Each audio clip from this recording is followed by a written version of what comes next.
ಶಶಿಕಲಾ ನಟರಾಜನ್ ವಿರುದ್ಧ ಓ ಪನ್ನೀರ್ ಸೆಲ್ವಂ ತಿರುಗಿ ಬಿದ್ದ ವಿಚಾರ ತಮಿಳುನಾಡು ರಾಜಕೀಯದಲ್ಲಿ ಭಾರೀ ಸಂಚಲನ ಸೃಷ್ಟಿಸಿದೆ. ಒಂದೆಡೆ ಪಕ್ಷದ ಆಂತರಿಕ ಬಿಕ್ಕಟ್ಟಿನ ಬಗ್ಗೆ ಶಶಿಕಲಾ ನಟರಾಜನ್ ಸಭೆ ನಡೆಸಿದ್ರೆ, ಇನ್ನೊಂದೆಡೆ ಬಹುಮತ ಸಾಬೀತುಪಡಿಸುವಂತೆ ವಿರೋಧ ಪಕ್ಷಗಳು ಒತ್ತಾಯಿಸಿವೆ. ಈ ಕುರಿತ ಕಂಪ್ಲೀಟ್ ಡೀಟೇಲ್ಸ್ ಇಲ್ಲಿದೆ.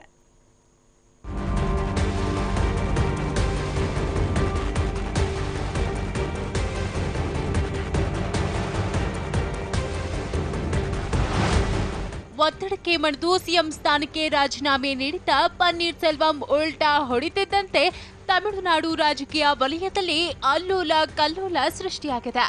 ರಾತ್ರೋರಾತ್ರಿ ಚೆನ್ನೈನ ಪೋಯಸ್ ಗಾರ್ಡನ್ನಲ್ಲಿರೋ ದಿವಂಗತ ಜಯಲಲಿತಾರ ನಿವಾಸದಲ್ಲಿ ಶಶಿಕಲಾ ನೇತೃತ್ವದಲ್ಲಿ ಎಲ್ಲಾ ಸಚಿವರು ಸಭೆ ನಡೆಸಿದ್ರು. ಈ ವೇಳೆ ಪಕ್ಷದ ಆಂತರಿಕ ಬಿಕ್ಕಟ್ಟಿನ ಕುರಿತು ಚರ್ಚೆ ನಡೆಸಲಾಯಿತು.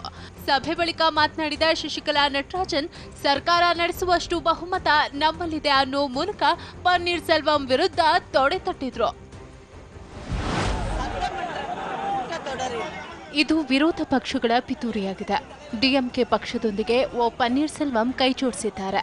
ಹೀಗಾಗಿ ಪನ್ನೀರ್ ಸೆಲ್ವಂ ನಮ್ಮ ವಿರುದ್ಧ ತಿರುಗಿ ಬಿದ್ದಿದ್ದಾರೆ. ಇದರಿಂದ ನಮಗೇನು ನಷ್ಟವಾಗುವುದಿಲ್ಲ.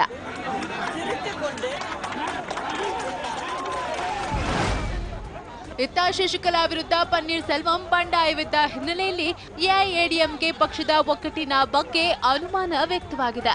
ಹೀಗಾಗಿ ಎಐಎಡಿಎಂಕೆ ನೇತೃತ್ವದ ಸರ್ಕಾರ ಹೊಸದಾಗಿ ಬಹುಮತ ಸಾಬೀತುಪಡಿಸುವಂತೆ ವಿಪಕ್ಷ ಡಿಎಂಕೆ ಒತ್ತಾಯಿಸಿದೆ. ಇನ್ನೊಂದೆಡೆ ಎಐಎಡಿಎಂಕೆಯಲ್ಲಿ ಬಂಡಾಯದ ಸ್ಥಿತಿ ನಿರ್ಮಾಣವಾಗಲು ಬಿಜೆಪಿ ಕಾರಣ ಅಂತ ಕಾಂಗ್ರೆಸ್ ಆರೋಪಿಸಿದೆ. ಇದಕ್ಕಾಗಿ ಬಿಜೆಪಿ ರಾಜ್ಯಪಾಲರ ಕಚೇರಿ ದುರ್ಬಳಕೆ ಮಾಡಲಾಗ್ತಿದೆ ಅಂತ ಟೀಕಿಸಿದೆ.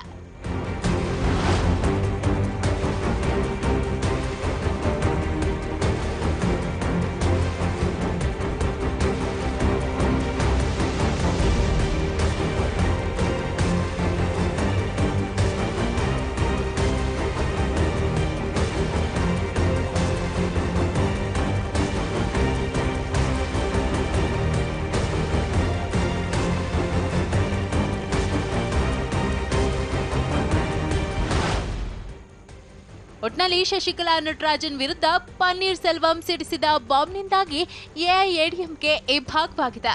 ಉಭಯ ನಾಯಕರು ತಮ್ಮಲ್ಲಿ ಬಹುಮತ ಇದೆ, ನಾವೇ ಸಿಎಂ ಸ್ಥಾನಕ್ಕೆ ಅರ್ಹರು ಅಂತ ಟೊಂಕ ಕಟ್ಟಿ ನಿಂತಿದ್ದಾರೆ. ಪನ್ನೀರ್ ಸೆಲ್ವಂ ಶಶಿಕಲಾರ ನಡುವಿನ ಕಿತ್ತಾಟಕ್ಕೆ ಮತದಾರ ಮಾತ್ರ ಮೂಕ ಪ್ರೇಕ್ಷಕನಾಗಿದ್ದಾನೆ ಅಂದ್ರೆ ತಪ್ಪಾಗ್ಲಾರ್ದು.